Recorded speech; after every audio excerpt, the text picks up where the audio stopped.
Welcome to the J&J Show. I'm Josh Oskowski.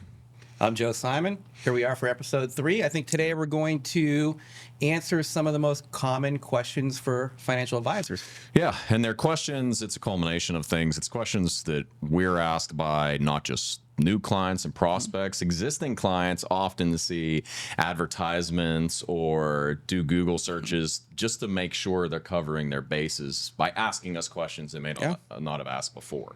So it's not just prospects, new clients, people interviewing with a financial advisor. There are also questions to ask your existing financial advisor.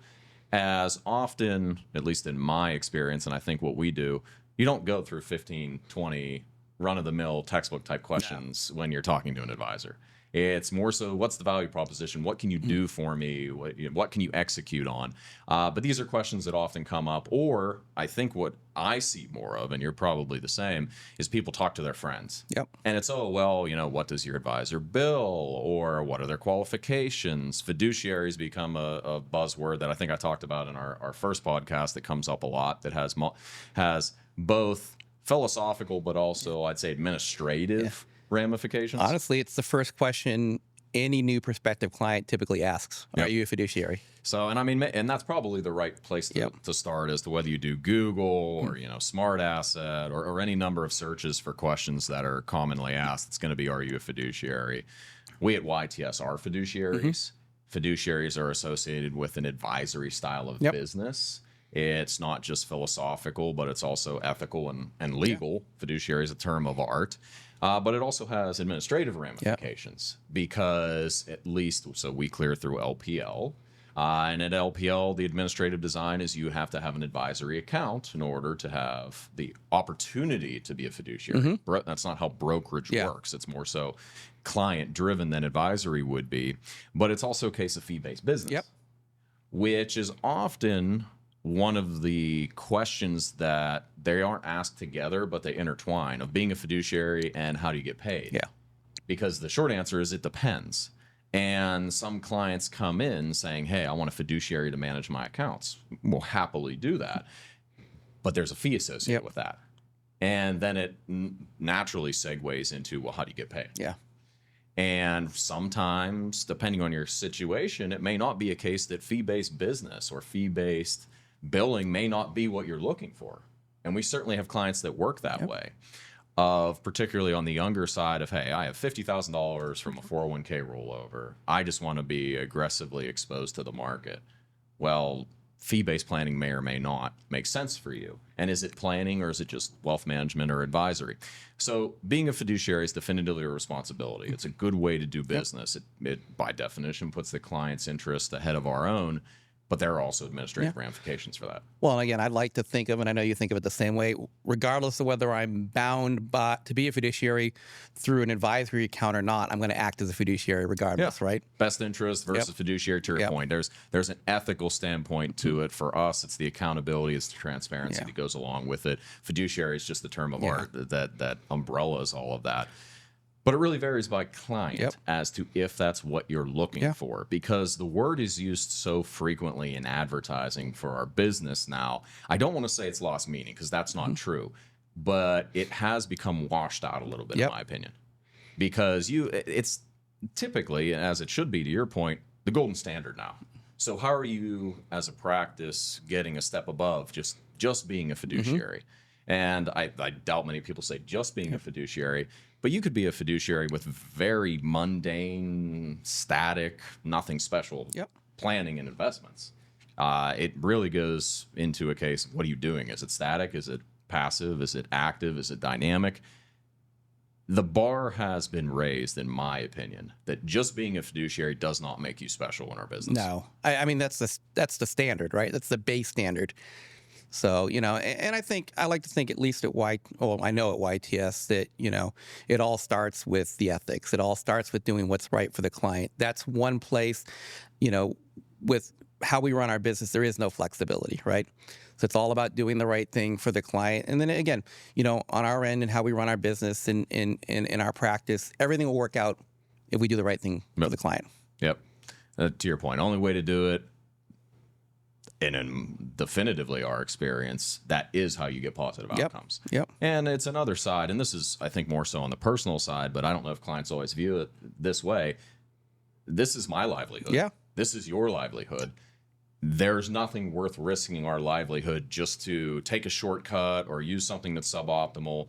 We're managing your wealth, but this is also how we make a living. Yeah. And for most advisors, this is the only career path they're ever going to be in. There's a lot of liability associated with doing the wrong thing or even something remotely gray area. Absolutely. It's not worth it for us either. Yeah.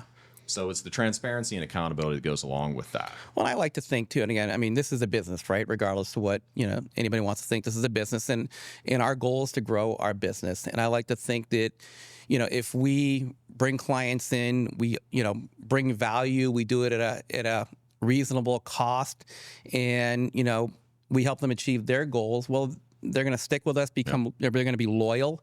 And on top of that, they're going to send referrals our way. And, a lot of the ways, or one of the biggest ways we grow our business is through referrals. So just by doing the right thing, it's going to help us grow our business long term. And I think that it coincides with doing the right thing is not sitting on your hands. Yeah. And it goes back to, and just to round it out, just being or using the phrase fiduciary. And in a lot of places, and I've seen this come up more, and there's a group I've seen in particular that does it, we don't use fiduciary as a title. No. That's not a title in the formal sense. That's not a qualification. No. That's not something you specifically have to be educated about. I think there's a few states that allow you to do it. I think Arizona may be one of them. And I see it as a real marketing, and I hate to use the word, the marketing ploy of using a title of, first name, last name, comma fiduciary. Yeah. Well, and I think it's not something you should tout. Honestly, it's a given, right? Should be the golden standard. Again, whether or not a client is an advisory client or a client that's working outside of an advisory capacity, I think just being a fiduciary is, again, the baseline standard, right? So why would we tout the baseline standard? Yep. And if it's something that you as a client absolutely want, which is reasonable and should be the golden standard, but again, in many places is not. Yep. Just know when you're asking a question or talking about that, there's a difference between being a brokerage client and an advisory client. And if you want that fiduciary relationship, well, the way it's set up legally is there's a fee associated with that. So I think that's a natural segue into the age-old question of how do you get paid? And a lot of the answer lies in that fiduciary question of, well, and I'm going to say the answer I always say because it's true, it depends. That's exactly what I was thinking. It depends, right? And it's what kind of relationship do you want? And that will dictate what fees look like. Because there's a lot of fees that make up fees. And some structures only get paid one way. I mean, commission has become a dirty word. I understand why, because unlike a fiduciary, it's not necessarily aligned with the client's interests first, and I get that. But you have strategies and structures that are only paid via commission. Life insurance is a prime example. Life insurance is a very powerful planning tool. That's a commissionable product. I don't dictate that. The life insurance company does. That's how it gets paid. I always used to use the example of, company ABC. Pick any big name. If you go to company ABC and buy a life insurance policy, it gets paid the same way as to whether you go to me. The difference being that with me, I'm going to have a long-term relationship with you. I'm not a 1-800 number. If we need to change something or say there's a fear down the line, because I know we see this, underfunded policies, that company's probably not going to call you and say, if you don't change your payments or make more payments 5 years from now, this is going to lapse. And so goes the life insurance and plan that you had. That's something we're going to do. So if life insurance through planning is something that's a critical part of your plan or something that's needed, well, your options A, go directly to the company, get the 1-800 number, or you can work with us. But just know they're commissionable. Well, it's the same thing with long-term care, right? And I think, again, and to get to your answer, if it depends, we'll use a variety of different products to meet our clients' needs, right? So obviously, we have advisory clients. We have managed accounts that we run actively, rebalance on a quarterly basis, make changes where there need to be changes. But, I think our philosophy, though, is, if something's more of a buy and hold product, we have products that are 5-year products, 6-year products, 3-year products, right?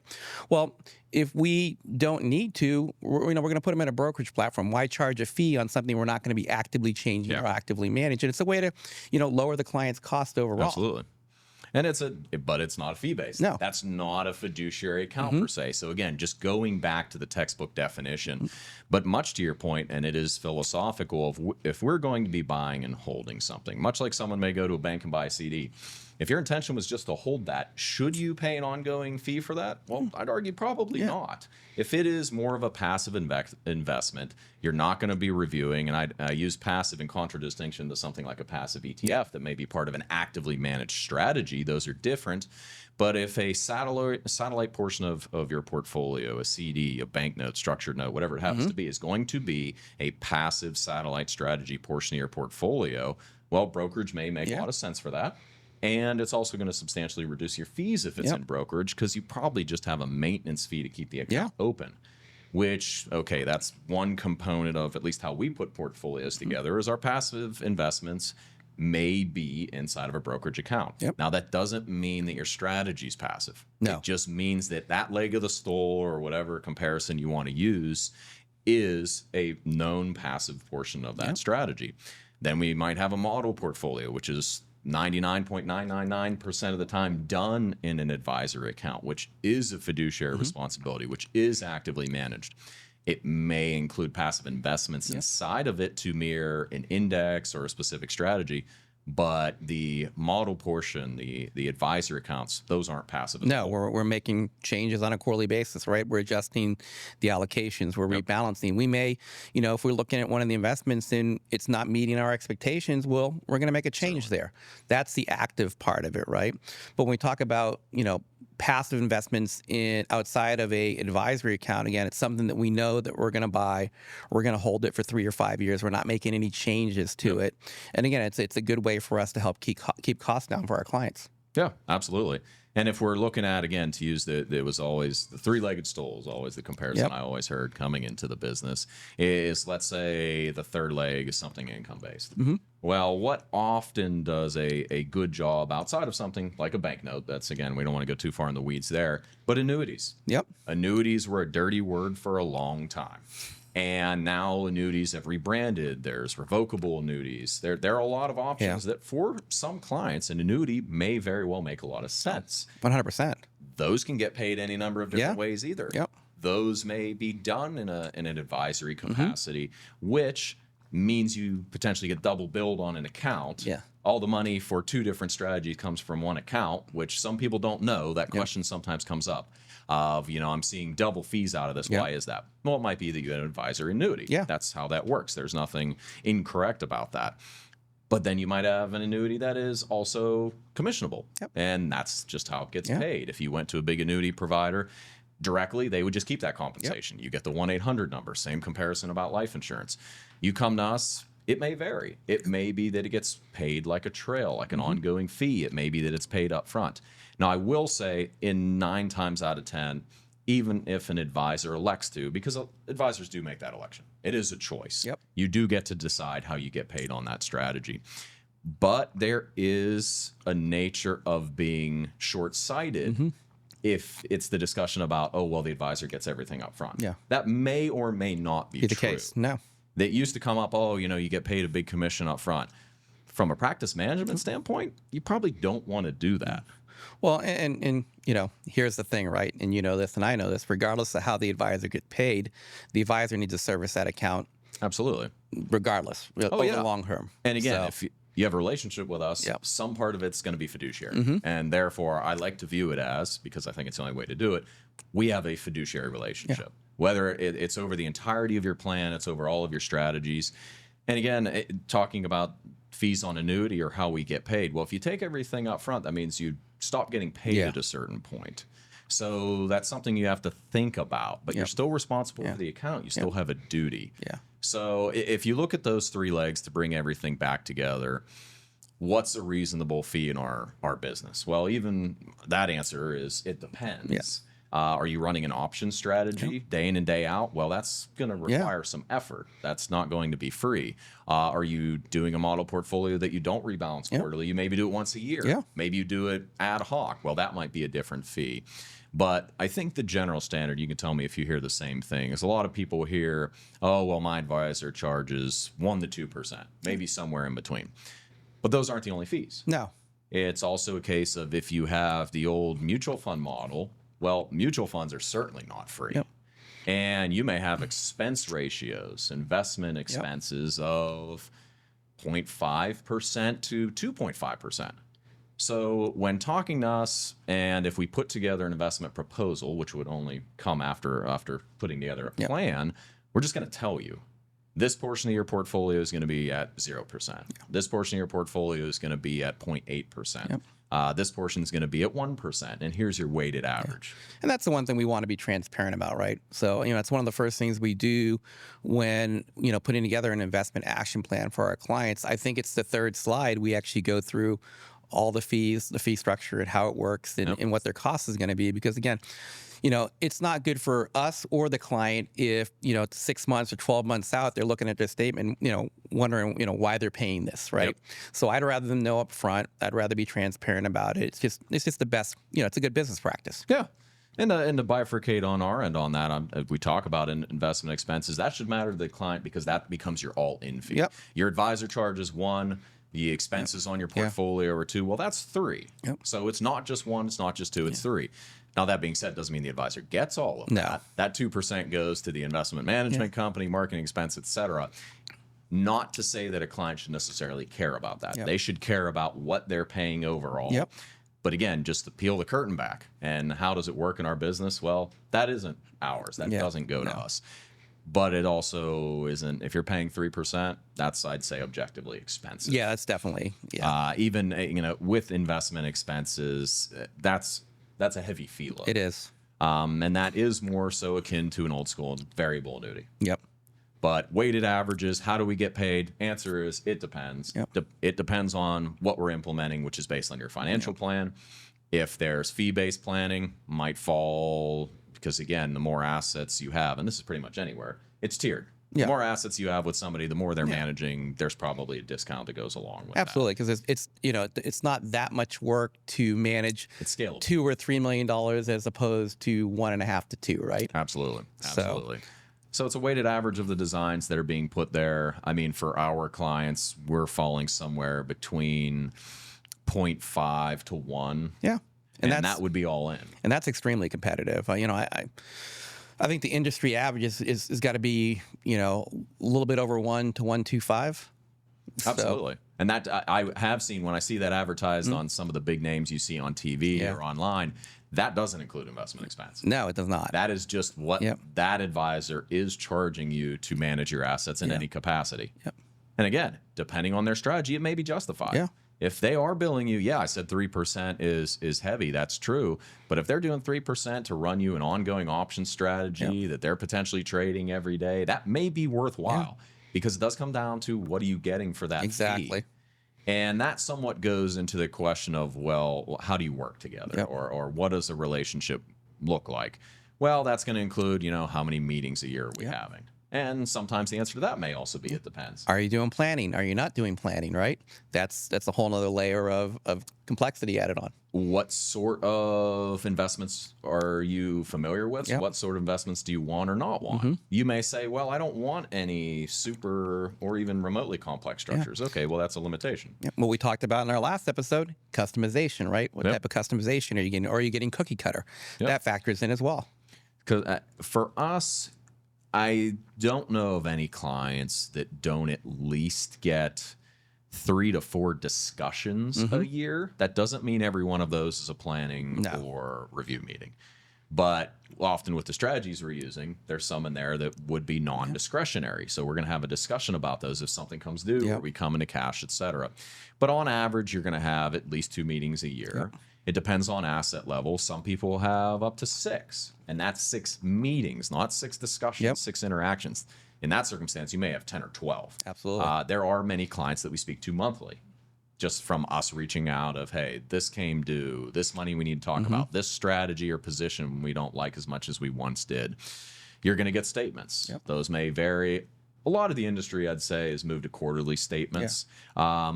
For ourselves, we can go back to monthly if that's something somebody prefers. But then you might have some strategies like an annuity or an insurance-based platform that's just annually. Yep. That's just when you get your statement. Well, I mean, it's the resources we provide as a whole as well, right? So, being a larger shop, we have a lot of resources that your typical advisor doesn't, right? So Absolutely. we have an insurance team, right? We have a planning team. So, we like to think we have most resources in-house. And if we don't, we have an external option for our clients. So, we are a sense one-stop shop. You're a total solution, right? Yeah. Which, to your point, having all these in-house and having close tax relationships, that's an important part of it as well. We certainly implore you to use them. But if that's not something you need right now, to your point, customization, that's fine. We can grow into it. But when setting the expectation of how we work together, we're going to have a lot of discussions. And they all start with, regardless of your stage in life, a planning meeting is going to come first. Even if it's not a case of retirement planning, it's going to be a case of what are your expectations of us? Because really, that's where our questions start is, well, what are you looking for in a relationship? And I'll tell you one thing I love about YTS and what we do here is the amount of resources we have available to our clients, for the costs that we have. I mean, we are probably one of the most competitive shops out there. Well, we've through staying tactical and strategic and identifying that those are two different things, because I think some firms have a problem or inability to do that, but also the ability to stay dynamic while being scalable puts us in a unique position in the marketplace. Well, I think too, I mean, having the size and scale that we have, right? So we don't have to nickel and dime our clients to... And it doesn't benefit anyone. No, and it doesn't. So, because again, I would rather provide, great service, great value to our clients at a reasonable cost. That's how we're going to get referrals. That's how we're going to grow our business. Yeah. And in working together, we want it to be multi-generational. We don't want to be the advisor that meets with you but doesn't have time to have a discussion with your 30-year-old kid about the allocation in their 401k. We do that all the time. And I would say that it's inappropriate to take that mentality, particularly if you're saying, hey, I care about you, your success, and your wealth, but I don't care about your next generation. Well, both can't be true. No, 100% agree. The case. And if that's something that's coming up in your existing relationship, well, maybe time to review what that relationship looks like. And, we talked about it on the last podcast, so I won't go into it, but the age of your advisor versus your age versus next generation age, that all goes into the relationship. It's not just how many meetings you have. It's not just what are the fees. That's right. And that's why we have multi-generational advisors here, right? And you need to, I think, particularly with the generational transfer of wealth that's going on right now. Back to the relationship, well, your advisor should be trying to foster that relationship. Absolutely. Not even just for themselves of trying to retain assets, because again, it is a business, but for you. So you have the peace of mind knowing that your beneficiaries, the people inheriting your assets or groups inheriting your assets, know who that person is. That heaven forbid something happens, they know who to speak to. So what does a relationship look like? It varies. It depends. What are you looking for as a client in the relationship? But you should, and I think our clients do this now, come up and kind of do a health check every year or so of, hey, how are we doing? Are we having enough meetings? Are we speaking enough? Help me understand, again, the fees on these. You should feel comfortable in asking that question. You should definitely feel comfortable if a client or an advisor brings up a new strategy of asking, well, how's this work? Does it change my fees? Does it change my expenses? What are my return expectations? Because in our business, it is often a case of you get what you pay for. If you're willing to, you can have a free version of a strategy, no explicit fee, or a version where you pay a little bit for it or 1% for it. Well, over the long term, you're going to get what you pay for. And, I always talk about, it's one thing I always want clients to understand what we're doing, why we're doing it, how it fits in the plan, and what, if any, costs are associated with it, right? Absolutely. That's the, and if they don't have that understanding across the board, well, I don't want to implement the strategy, right? Nope. Agreed. That's key. We all need to know our expectations. It needs to be, what are my expectations of this strategy and how to metric whether it's successful or not? And I need to make sure they meet with yours. And I think we're running up on time on this episode, but one of the things I do want to say in this is that, back to the fiduciary, right? Regardless of whether it's an advisory account or brokerage account, I personally, I know you do as well, always act as a fiduciary. And it's a question you should ask. Yes. And particularly if you're in a circumstance, my last tidbit, because we see a lot of this, clients will say, oh, my advisor does X, Y, Z, and then we see they have all brokerage accounts. That doesn't mean that they weren't managed in a fiduciary way, but it certainly raises the question to me because, again, administrative, tactical versus strategic, were they? Because they may not have had that obligation. It would only be philosophical that they managed it as a fiduciary. So we made it through two whopping 1.5, 2 questions. Yeah, it happens, right? Okay. Well, I guess this is a wrap on episode 3. So if you're out there watching, like, comment, subscribe. See you guys next time. Absolutely.